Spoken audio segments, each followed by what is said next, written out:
June 1944. A captured airfield somewhere in Germany. Oberleutnant Walter Wolf, holder of the Knight's Cross of the Iron Cross, a man with 100 aerial victories to his name, felt his pulse quicken as he approached the silver-skinned aircraft sitting on the tarmac. The North American P-51 Mustang, the American fighter that had begun appearing over the Reich in ever-growing numbers, the airplane that was killing his comrades at an alarming rate. Wolfram had been summoned here by the Luftwaffe High Command. They wanted answers. What made this American machine so deadly? What were its weaknesses? How could their pilots survive against it? What Wolfram would discover in the next few hours would change how German pilots approached the P-51 forever. But what shocked his superiors wasn't his praise for the aircraft. It was something far more troubling, something that revealed just how far behind the Luftwaffe had fallen in the war for aerial supremacy. Walter Wolfram was no ordinary pilot. Born in May 1923 in the small Bavarian town of Schmolz, he had joined the Luftwaffe in February 1943 and been assigned to one of the most elite fighter units in the German Air Force, Jagdgeschwader 52. This was the wing that produced more aces than any other in aviation history. The wing where Erich Hartmann would claim 352 victories, where Gerd Barkhorn would claim 301, where Gunther Rahl would claim 275, and Walter Wolfram belonged among them. By the time he climbed into that captured P-51, Wolfram had already proven himself as one of the most accurate fighter pilots in the Luftwaffe. Historical analysis of Soviet loss records would later confirm that Wolfram's victory claims matched enemy losses with remarkable precision. Of his 119 were against fighters, not bombers. This wasn't a pilot who ambushed formations of lumbering aircraft. This was a dogfighter, a killer. He had experienced war at its most intense.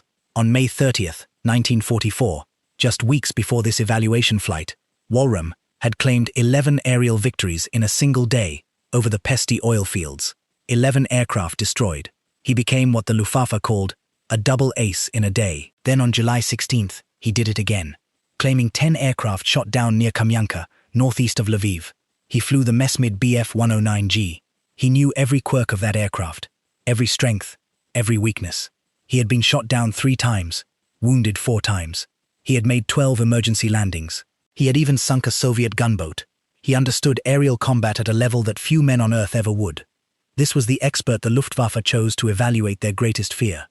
The captured P-51 Mustang, sitting before Wolfram, was part of a remarkable intelligence operation. Throughout the war, the Luftwaffe had been systematically recovering crashed and force-landed Allied aircraft from German-controlled territory. These machines were repaired, repainted with German markings, and flown by a specialized unit that came to be known as the Circus Rosarius. The Rosarius Circus formed in 1943 under the command of Headman Theodor Rosarius. This unit was officially designated 2 Staff for Zugsverband Oberbefehlshaber der Luftwaffe, the 2nd Squadron of the experimental unit of the Luftwaffe High Command. Their mission was twofold. First, evaluate captured Allied aircraft to discover their strengths and vulnerabilities. Second, tour operational Luftwaffe airfields, demonstrating these enemy aircraft to frontline pilots, and teaching them techniques to counter these machines in combat. The Circus Rosarius flew everything the Allies threw at Germany. Lockheed P-38 Lightnings, Republic P-47 Thunderbolts, Supermarine Spitfires, de Havilland Mosquitoes, Hawker Typhoons, and of course, the North American P-51 Mustang. Several P-51s had been captured following crash landings. These were meticulously restored to flying condition using parts salvaged from other wrecks.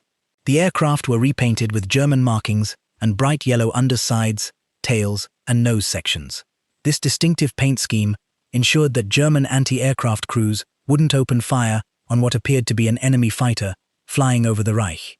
Each captured Mustang received a Gator cannon code beginning with T9. The P-51B coded T9 plus HK. The P-51C coded T9 plus CK. These aircraft toured from airfield to airfield, from Reckland to Hanover WTO, from Göttingen to Bad Verhoeven, and elite pilots like Walter Wolfram were given the opportunity to fly them. Now, Wolfram climbed into the cockpit of the captured P-51. His first impression hit him immediately. The cockpit was enormous. After thousands of hours in the snug confines of the Bf-109, the Mustang's cockpit felt like a different world. In the 109, Wolfram's shoulders pressed against the sides, the cannon between his legs, the controls within easy reach. Everything tight, everything close, everything responsive. In the P-51, everything felt out of reach and too far away from the pilot. This wasn't necessarily a criticism. It was disorientation. A pilot who had trained his reflexes in one environment suddenly found himself in another entirely.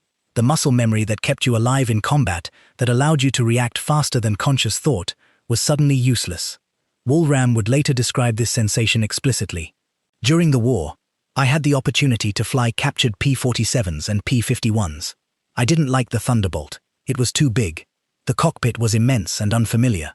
After so many hours in the snug confines of the 109, everything felt out of reach and too far away from the pilot. But then he added something crucial.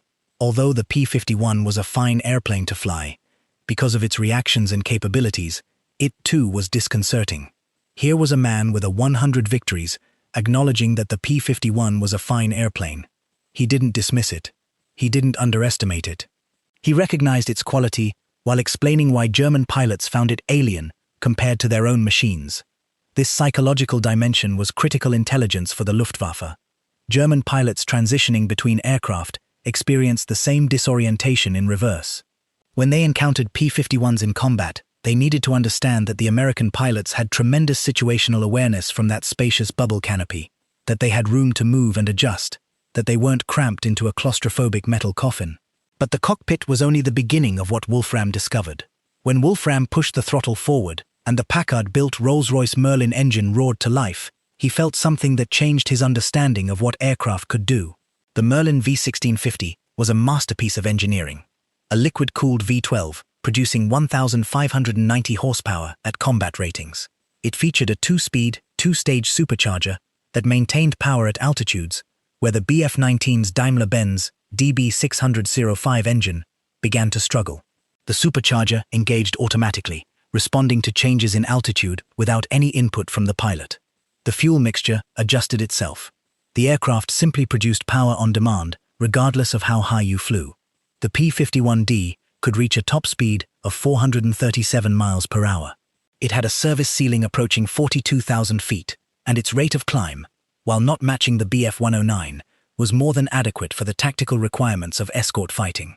But Woolram noticed something else, something mechanical, something that spoke to the fundamental differences between American and German industrial capacity. There were no oil leaks. This might seem trivial, but for a man who had fought through Russian winters, where temperatures dropped to 40 degrees below zero, where mechanics struggled to start engines using hand cranks in the freezing darkness, where oil leaks could mean the difference between returning home and dying in a forced landing behind enemy lines. The reliability of the Merlin engine was revolutionary. Another German ace, Gunther Ahr, flew these same captured aircraft and made the same observation. In interviews after the war, Ahr recalled his impressions of the P-51. "I had a very good impression of the P-51 Mustang, where the big difference was the engine.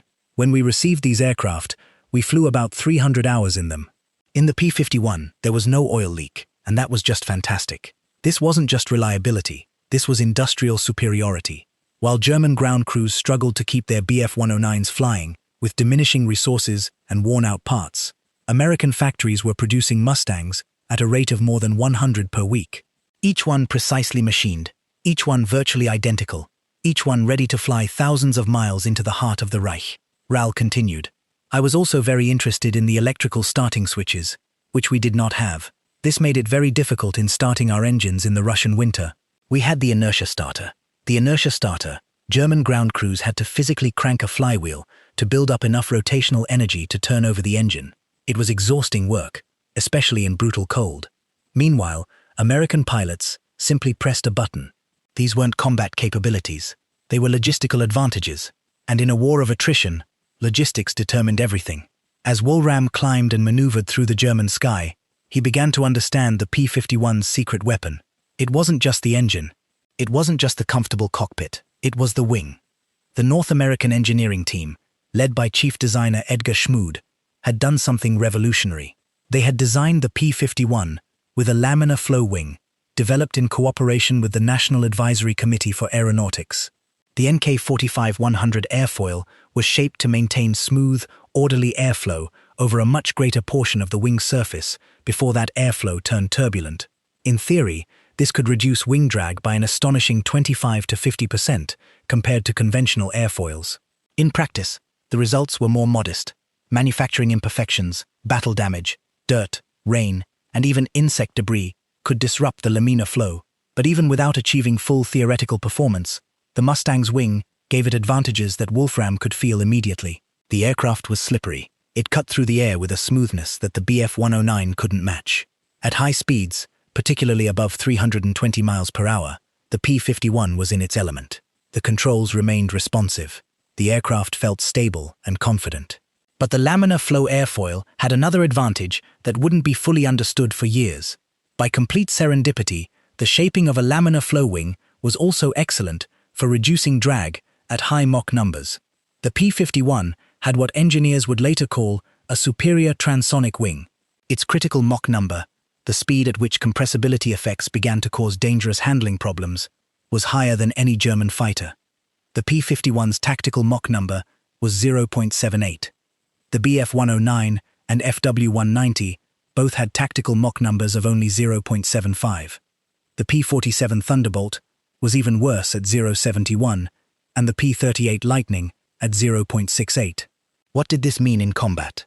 It meant that in a high-speed dive, when both aircraft were pushing toward the sound barrier, the P-51 pilot could maintain control while his opponent began to experience buffeting, loss of elevator effectiveness, and potentially fatal structural loads.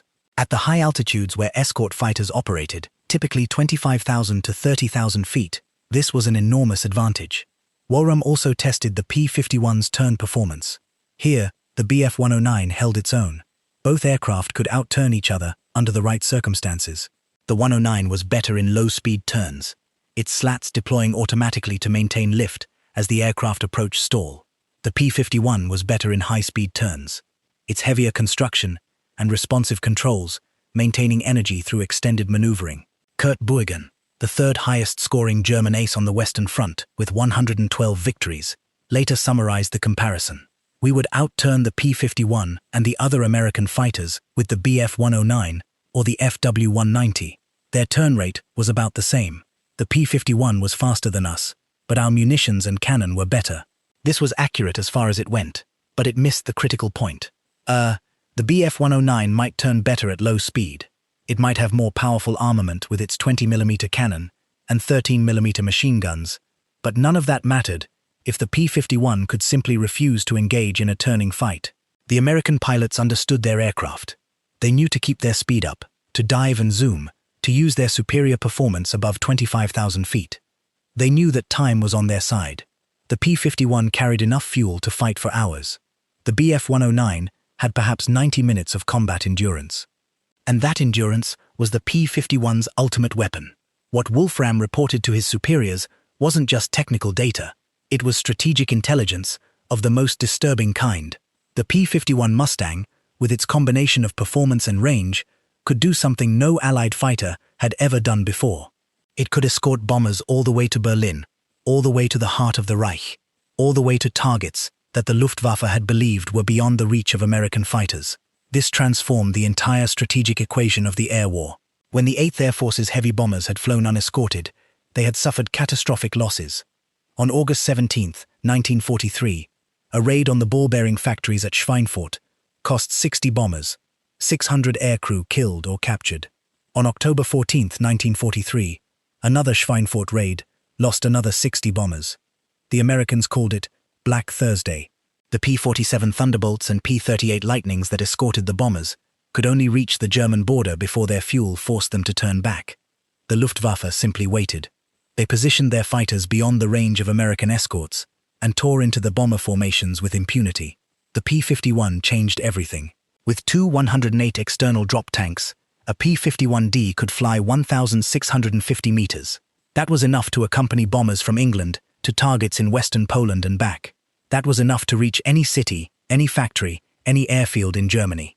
On March 4, 1944, P-51BS of the 4th Fighter Group escorted bombers all the way to Berlin for the first time. It was a journey of 1,100 miles round trip. Colonel Donald Blakesley's pilots arrived over the German capital with fuel to spare. The Luftwaffe was stunned. Reich's Marshal Hermann Göring, commander of the German Air Force, reportedly declared, When I saw Mustangs over Berlin, I knew the jig was up. This was the intelligence that Walram brought back from his evaluation flights. The P-51 wasn't just another enemy fighter. It was a war-winning weapon. It was the aircraft that would destroy the Luftwaffe by forcing German pilots to engage in a battle of attrition they could not win. When Walram's report reached Luftwaffe High Command, the implications were clear. German fighter pilots could no longer simply wait for the American escorts to turn back. The escorts weren't turning back. They were coming all the way to the target and all the way home again. What could the Luftwaffe do? The tactical recommendations were straightforward. Avoid prolonged engagements with P-51s when possible. Attack quickly and disengage. Use the Bf-109's superior climb rate to escape by going vertical. If you couldn't escape, force the fight to low altitude and low speed, where German aircraft had relative advantages. But these were tactical solutions to a strategic problem. The real issue wasn't that the P-51 was impossible to defeat in single combat. German aces shot down Mustangs regularly. Walter Noatney claimed at least one P-51 among his 258 victories. Walter Dahr shot down 28 Mustangs to become the war's top Mustang killer. The real issue was mathematics. By early 1944, the 8th Air Force was sending hundreds of P-51s over Germany on every major mission. On March 6, 1944, more than 900 fighters accompanied over 800 bombers to Berlin. The Germans called it Black Monday for the bomber losses they inflicted. But they were also losing irreplaceable pilots at a terrifying rate. The P-51 pilots had been given new orders by Major General James Doolittle, the new commander of the 8th Air Force. Instead of flying close escort, they were released to hunt the Luftwaffe wherever they could find it. They swept ahead of the bomber formations, catching German fighters as they climbed to intercept. They strafed airfields, destroying aircraft on the ground. They pursued damaged German fighters until they crashed, or the pilots bailed out. This was a war of attrition, designed to destroy the Luftwaffe's experienced pilots. And it was working.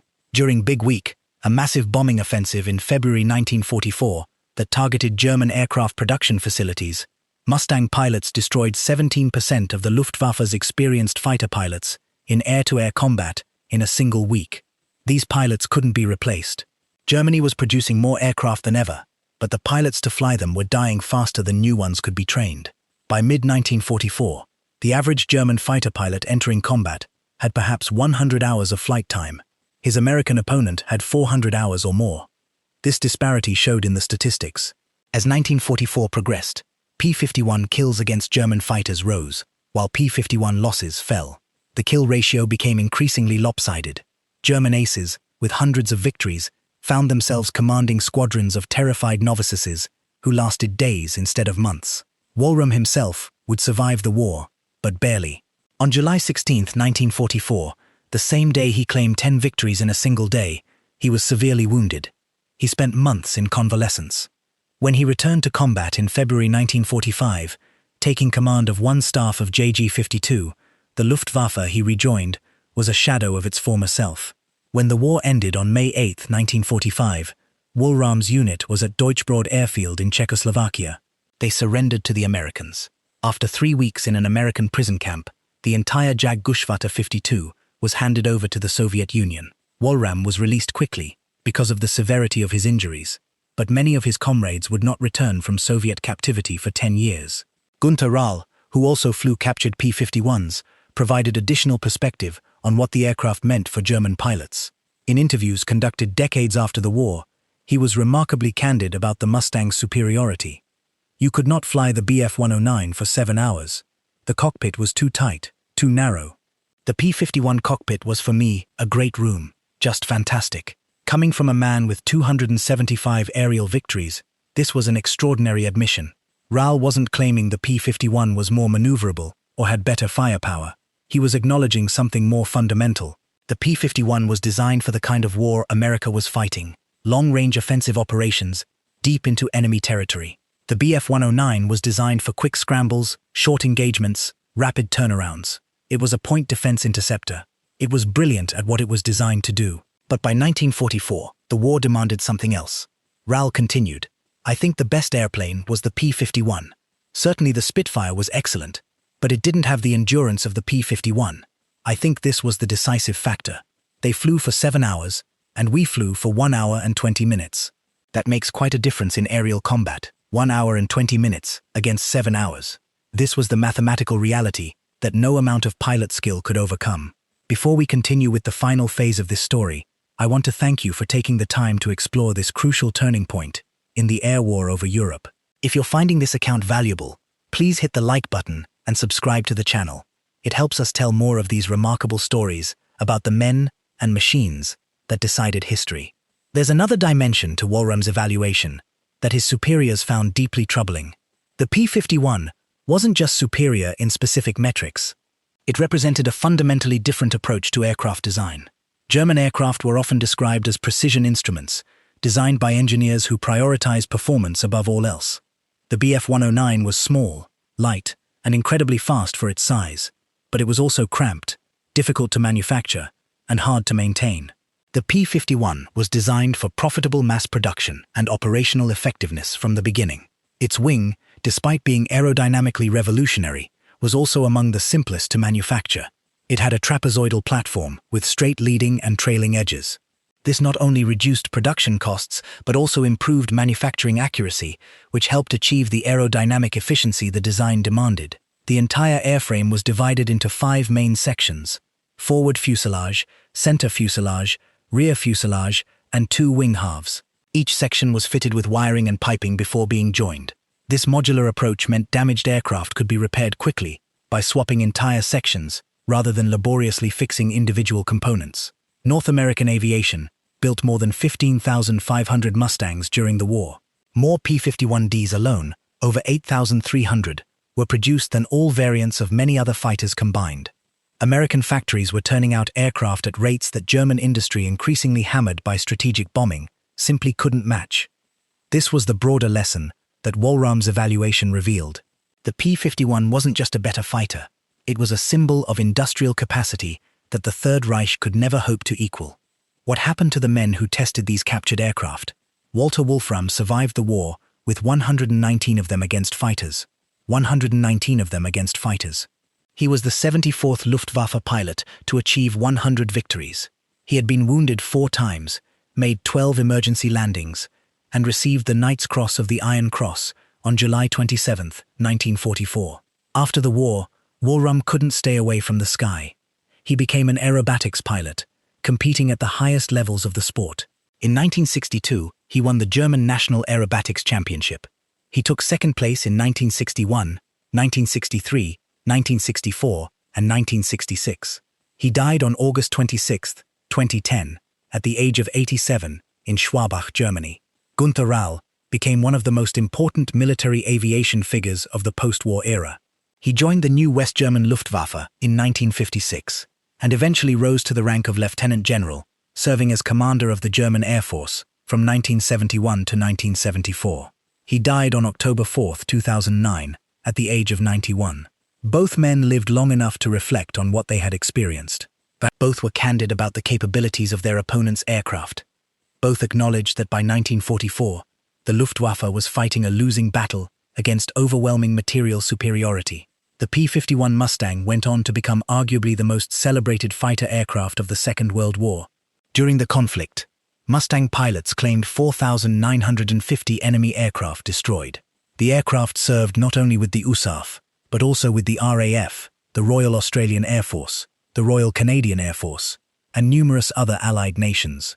After the war, the Mustang continued to serve. It flew combat missions in Korea, where redesignated F-51s provided close air support alongside the new jets. It served with air forces around the world, remaining in military service with some nations into the 1980s. Today, hundreds of P-51 Mustangs still fly. They're treasured warbirds, lovingly maintained by pilots who understand that they're flying a piece of history. The sound of that Merlin engine, that distinctive roar that Hermann Göring heard over Berlin in March 1944, still echoes across airfields from Oshkosh to Duxford, and in archives around the world, the reports of pilots like Walter Wolfram survive. Technical evaluations that captured a moment when German fighter pilots first confronted the aircraft that would help destroy their air force. Honest assessments from men who knew that admiration for an enemy's machine was a form of professional respect. Walram found the P-51's cockpit disconcerting after the snug confines of his Bf-109. He thought the controls felt out of reach, too far away, but he also acknowledged that it was a fine airplane to fly, because of its reactions and capabilities. A fine airplane coming from a man who had shot down 137 aircraft, who had survived 4 wounds, and 12 emergency landings, who had seen the best and worst that aerial combat could offer. This understated praise was perhaps the most damning verdict of all. The P-51 Mustang wasn't just a fine airplane. It was the airplane that changed the war. If you found this story valuable, please consider subscribing to the channel. It helps us tell more of these remarkable historical accounts. Thank you for watching.